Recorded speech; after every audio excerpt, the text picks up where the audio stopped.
Who are the unsung heroes in the nursing home?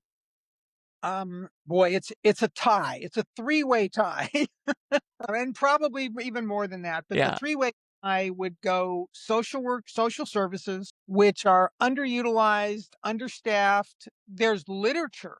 There's evidence-based literature demonstrating the value of social services in nursing homes. So a good geriatric social worker is worth their weight in gold in dealing with families and helping with advanced directives and doing all sorts of things. And if you're running a post acute, you got to figure out where the person's going to. So you need that person. Activities, I would say, I think activities are generally really appreciated. I don't think we appreciate how much activities people can offer.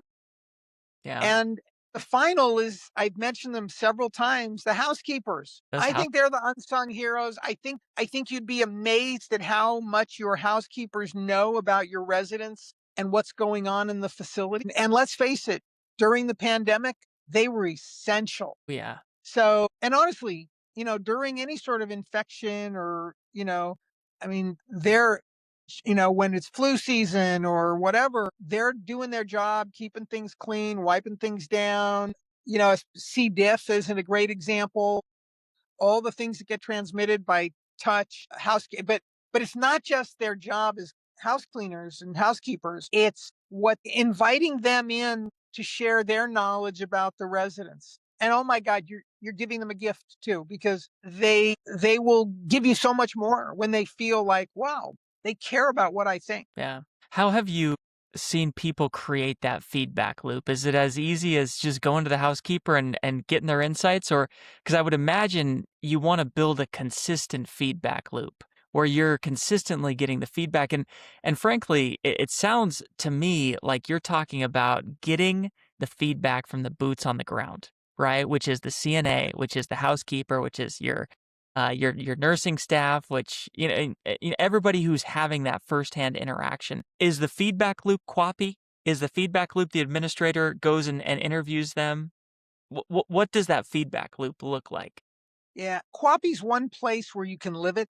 I think an administrator who shuts their door and is never seen is not going to achieve this. An administrator who spends a lot of time out on the floor, expressing interest, asking opinions, bolstering that. But it's not just at that point. It's making sure your department, because look, I've been in various leadership roles. You have to look at your chain. I'm a huge believer in the chain of command on many levels, but I've also learned that if you're at the top and a person one or two rungs down from you isn't doing what you do, then your approach is not going to make it all the way down. And so you've got to be aware of what those under you are doing, what the department heads are doing.